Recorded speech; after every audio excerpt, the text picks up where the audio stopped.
Vou chamar a Sonora do Agro e depois também quero falar sobre a guerra. Mas dentre todos os destaques colocados no seu discurso, Bolsonaro fez questão de falar da exportação de alimentos, que o César estava comentando, e exaltar o setor do agro, que foi chamado de fascista, né, pelo ex-presidente Lula. Há 4 décadas, o Brasil importava alimentos. Hoje, somos um dos maiores exportadores mundiais. Isso só foi possível graças a pesados investimentos em ciência e inovação, com vistas à produtividade e à sustentabilidade. Faço aqui um tributo à pessoa de Alisson Paulinelli, candidato brasileiro ao Prêmio Nobel da Paz, por seu papel na expansão da fronteira agrícola brasileira com o uso de novas tecnologias. Este ano, o Brasil já começou a colheita da maior safra de grãos da nossa história. Estima-se pelo menos 270 milhões de toneladas. O Brasil também, em poucos anos, passará de importador a exportador de trigo. Para o período de 22-23, a previsão é que a produção total ultrapasse os 300 milhões de toneladas. Como afirmou a diretora-geral da Organização Mundial do Comércio, em recente visita que nos fez.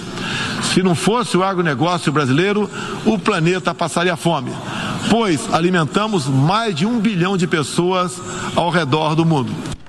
Raul, vou começar com você essa rodada. Vamos lá. Agora 2 horas e 28 minutos. Então, assim, essa questão do agronegócio, né? Eu acho que esse tema ele é um tema que ele se comunica muito forte com a base do Bolsonaro, né? Claro, o Bolsonaro ele é uma pessoa que faz discursos muito apelativos para o agro. A própria questão da facilidade de acesso aos armamentos é também uma questão que é trazida em grande medida pelo lobby do agro, né? Isso não trago essa informação como sendo favorável, como sendo uma crítica, é um fato, né? Então, o Bolsonaro, sempre que ele se aproveita desses momentos para trazer a discussão do agro, ele também está falando com o público dele, né? Ele está fazendo um aceno para essa base, dizendo, olha aqui, eu estou pensando em vocês, eu estou trabalhando para o que vocês acreditam. Agora, essa questão do agro é uma questão muito relevante também para os outros partidos e também para os outros candidatos, né?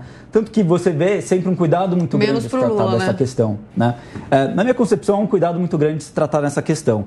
Então, evidentemente, é extremamente importante o Brasil ser um país produtor de alimentos, mas também é importante que esses alimentos eles possam aqui permanecer e que exista um cuidado também para que o consumidor local ele não tenha que pagar taxas e preços dos alimentos finais tão altos quanto o importador no estrangeiro, né? A gente está vendo esse movimento acontecer muito forte com o preço da carne.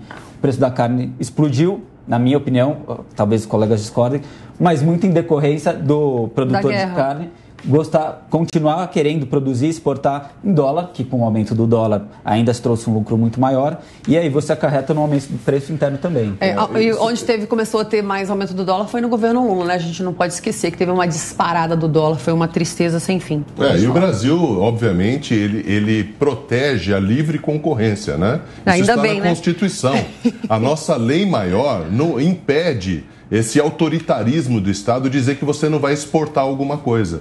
Isso, graças a Deus, não existe, só na cabeça de alguns que vão dizer que, obviamente, um bife de filé mignon nos Estados Unidos, minha gente, custa 1,5 kg de filé mignon aqui no Brasil, tá bom? 1,5 kg de filé mignon no Brasil é um bife lá nos Estados Unidos, saibam disso.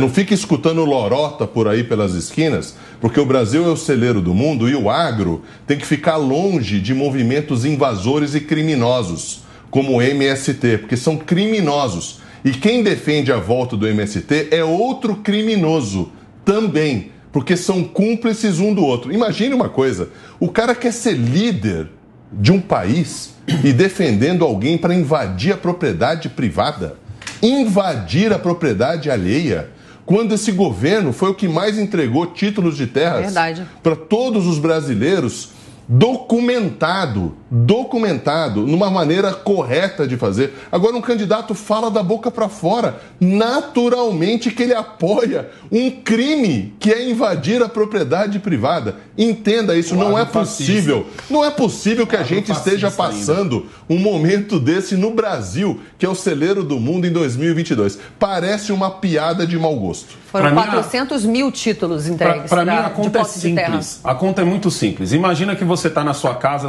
acabou de ser assaltada. Você mora num grande centro. Não interessa qual capital você mora.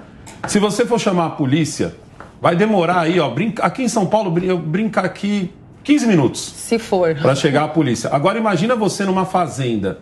Nossa. Essa é a conta. Imagina você numa fazenda. Para você que não tem noção do que é uma fazenda, imagina o seu bairro e imagina que no seu bairro só tem a sua casa. Pronto. Você entendeu o que é uma fazenda. Porque às vezes a gente reduz esse debate, né? Ah, é só uma fazenda. Não, cara, uma fazenda é do tamanho de um bairro. São 4, 5, 6 quarteirões aí. Imagina que 4, 5, 6, 7, 8 quarteirões só tem a sua casa. Só tem a sua casa. Agora imagina quanto tempo até a viatura mais próxima até chegar ali. Então não é uma coisa do assim, nossa, o Bolsonaro é a bancada que quer o armamento, porque a bancada... Não, é a sua proteção, porque não tem como, você não tem o que fazer. Não é só isso, né, Negão? Se o bandido quiser, ele também dorme na sua casa aí por uma semana e ninguém nem vai saber. Você está justificando o que você está falando é tão óbvio. É o que ele falou, o que esse cara falou. Porque a Carla vem reclamando de algumas coisas que a gente não devia nem estar discutindo mais aqui. E é verdade, e o que você está dizendo é muito paciencioso, viu, Alexandre? Porque, sinceramente... Como é que nós temos um ficha suja, condenado em primeira instância, modificada a sua sentença em segundo grau pelo TRF? Presta atenção, o TRF modificou a sentença do juízo de primeiro grau. Pouca gente sabe disso, aumentou a pena.